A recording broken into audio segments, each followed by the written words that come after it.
এক রাস্তা, এই রাস্তাটা অনেক সুন্দর বুঝলেন। এখানে তাল গাছ, নারিকেল গাছ, এগুলো গাছ লাগিয়েছি। যারা লাগিয়েছে তারা তো জন্মে এখানে এগুলো দেখতে পারবে না জানি, কিন্তু আমরা দেখে গেলাম। সামনে সুন্দর পরিবেশ, ক্ষেত খামার, আর দুদিকে নারিকেল, সরি, তাল গাছ। এ তাল গাছে কি রস বেরোয় নাকি রে? এবার রস খাওয়া হলো না, খেজুরের রস, তারপরে তালের রস, এগুলো খাওয়া হলো না। কেউ দাওয়াতও দেয় না মারি, বুঝলি। এখানে যখন পানি হয় না, দেখতে প্রচন্ড সুন্দর লাগে। আমি একবার আসছিলাম, ওদিকে প্রচন্ড পানি হয়ে যায় চারদিকে, আর মাঝখান দিয়ে রাস্তা, খুব সুন্দর লাগে তখন।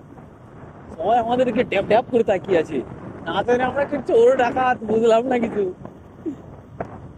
এ বাচ্চা কাচ্চা সামনে দাঁড়িয়ে আছে, দেখা যায় ওরা, এ দেখো শোনারা, কেন মাছ ধরেছি নাকি রে? না তেল, মনে হচ্ছে এখন রান্না বান্না হয়নি, বুঝলি। রান্না হলে তো তখন খাওয়ার জন্য সবাই চলে যেত, মাঠে ঘাট ফাঁকা, মনে হচ্ছে হবে খেতে গেছে। দুপুরবেলা তো খেয়ে নদী, মাঠে তো কাজ করার কথা ছিল, হয়তো খেতে বাসায় গেছে। এ মুরগি যাবে বাবা। এই রাস্তা আগে রিক্সা নিয়ে বেড়াতে আসতাম। এ না কি কারো, এই রাস্তায় সেরি মেরি মহিলা আছে, সবাই হাসাহাসি করবে। এই, তুমি কি আমাকে ভালোবাসো?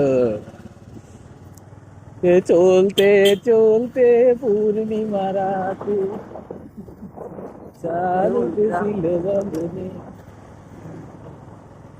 আজকের সামনের সপ্তাহে শুক্রবারে বের হয়েছিলাম, প্রচন্ড ঠান্ডা, কুয়াশার মতো বিকেল, বাতাস বের হওয়ার মতো নয়, বুঝলি। লাইভ চলতেছে, ও সুন্দরহানি লইছে। ও, এ আগে বলবে না জামাইকে একটা গালি দিয়ে আসতাম।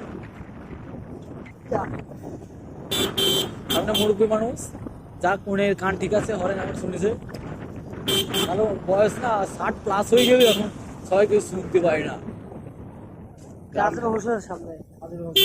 গ্রামের রাস্তা, আজিমের ভাই আছে সামনে, একটু আস্তে আস্তে যেতে হবে,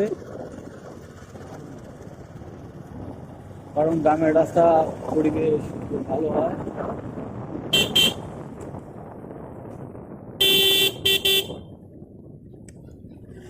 বেদা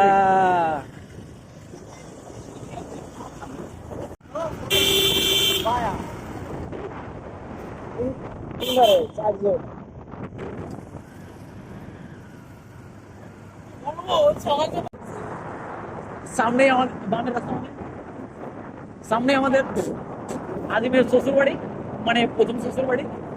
আমি ভাবছি যদি তোর শ্বশুর সামনে আমাদের গাড়ি ঠেকায়, এই সালাটা তোরা করতে গেলি, তাহলে কি হবে একটু ভেবে দেখেছিস?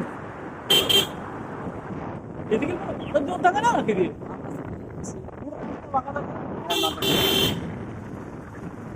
আজিম যেখান থেকে বলছো রাস্তা ভালো লাগে, আজিমের শ্বশুর দিয়েই থাকবে।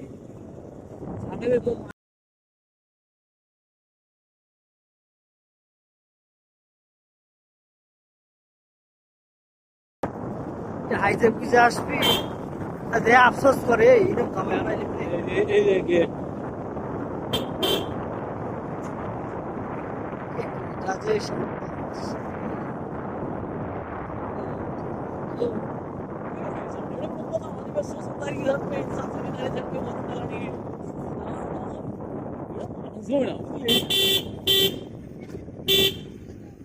পুরো রাস্তা পার, আজিমের শ্বশুরের সামনে দেখা হলো না।